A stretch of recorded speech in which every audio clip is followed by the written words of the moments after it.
Hello and welcome back to Underlab. When talking about Deltarune, it's impossible not to refer back to Undertale. There's still so many mysteries yet to be solved from that game, and for as many questions as Deltarune answers, like a Hydra, two more appear in their place. However, there's one thing that exists in both games that's received more attention than almost anything else. The Red Soul, the representation of the player's will to survive, is starting to come into its own, almost as its own separate character in Deltarune. Is it the same soul between both games? And what is the true origin of the Red Soul? Let's find out.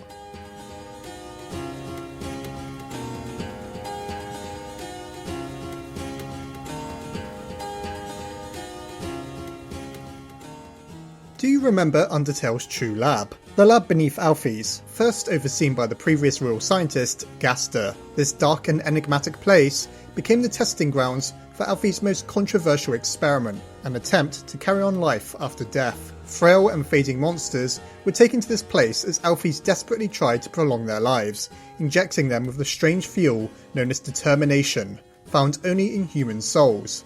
While this had the intended effect at first, before long the monsters' bodies began to break down and fuse together, forming the horrific nightmare entities known as the Amalgamates.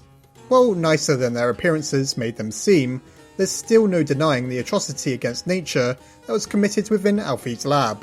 Was anything truly gleaned from this experiment? We learned beyond a doubt that monsters truly cannot tolerate determination, even when injected with it directly, but it can make them persist past death.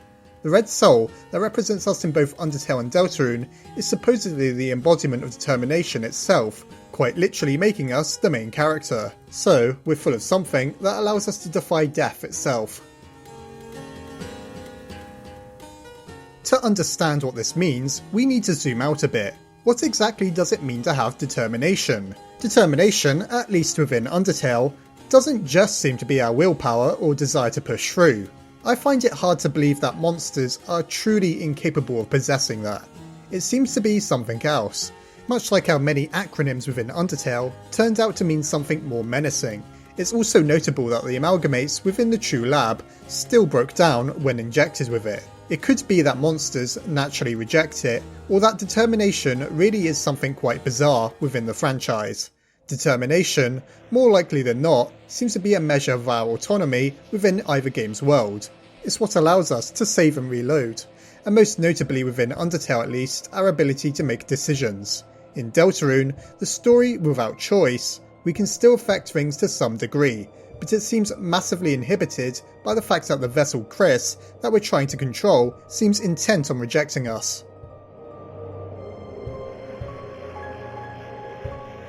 Without a doubt then, it's hard to say that the Red Soul belongs to anyone in particular. We could say that it belongs to Frisk, seeing how they had no issue with the player controlling them in Undertale.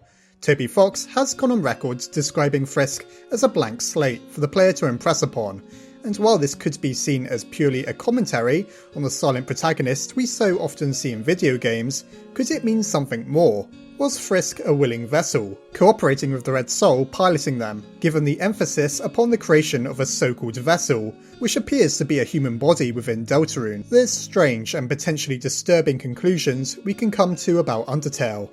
Were we controlling nothing but a corpse the entire game, or at least a being that had no soul and autonomy of its own? With how persistent Chris is in rejecting us, I feel we're left with only three realistic options. Either the soul has always belonged to Frisk, Frisk is some sort of artificial vessel, or Frisk simply didn't have the inner strength to reject the control of the player. Having your free will taken from you is creepy enough, though at least it results in good things on the pacifist route.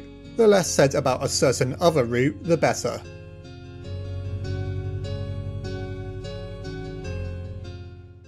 When we start Deltarune, we're addressed by a voice that seems to express familiarity with us. Whether they're directly addressing the player or the soul hovering on screen is unclear, though one suggestion could be that they're one and the same. The Red Soul may not have any clear origin because it comes from ourselves, projected upon our so-called vessel, or otherwise the main characters of Frisk and Chris.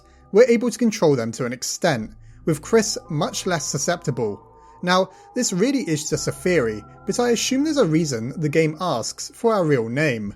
A strange connection is fostered between us and the protagonist, And though these are nothing but video games, it seems the question is being asked whether that makes our actions okay. That was definitely prevalent during Undertale's genocide route, where we the players were effectively lectured.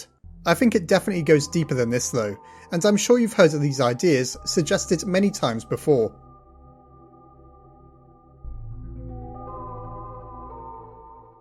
There is of course Kara, the child that came before Frisk. I've suggested before that the Red Soul may be their own, and therefore they're the ones exerting their will over the player rather than the other way around. That doesn't quite seem true, as it's very evidently us who gets to choose what happens in these stories. And with that, we're starting to create a clear picture of what the Red Soul really is, and what it really represents. Remember, in Undertale, we were introduced to 6 different coloured souls, each tied to a different characteristic or virtue. With green for kindness, orange for bravery, yellow for justice, and so forth, it seems odd that the Red Soul would represent determination. After all, one can be determined to do very terrible things, but kindness and justice, and all these other traits, have very positive connotations. Perhaps the Red Soul doesn't represent determination then, but choice and morality. Deltarune backs this up because the only time we have any choice is when we're piloting Chris through use of the Red Soul. That's why when we're wrenched free of their chest, the story stops being one about choice and autonomy, and we seemingly lose the ability to influence anything. Remember, determination was extracted from souls other than our own in the true lab. If all human souls possessed determination, why would there be a soul colour dedicated to it? During our fight with Omega Flowey attempts to harness the power of determination itself to wrestle away our ability to load and save the game. The implication then is that we're not the most determined character in Deltarune, it's Chris.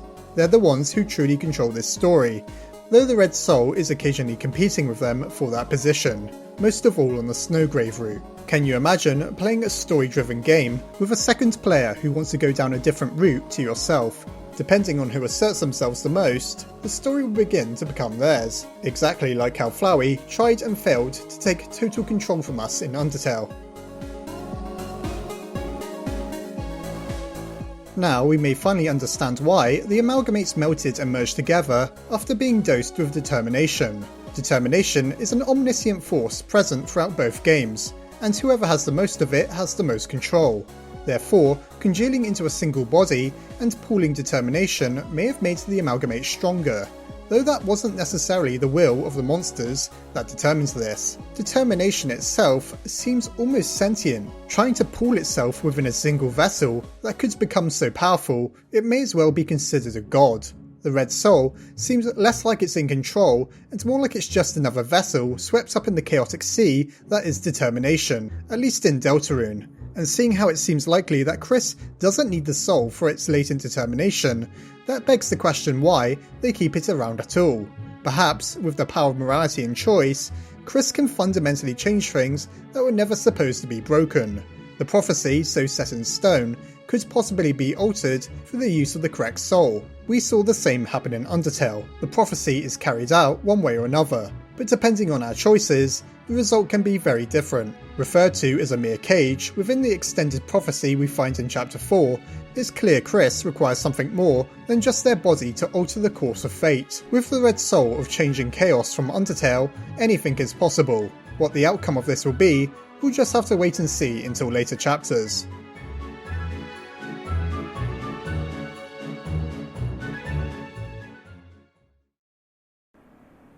I hope you enjoyed this attempt at finally explaining what the Red Soul truly is. While it definitely seems to be full of determination, it having the underlying properties of change and transfiguration just makes too much sense to me. Chris, after all, does seem like a very determined individual, as do quite a few characters in Deltarune, and so requiring their soul to alter their fixed fate makes more sense to me than requiring the determination alone. What do you think? Maybe the Red Soul actually represents the ketchup in Sans pocket? Feel free to tell me your thoughts in the comments below, and I'll see you next time.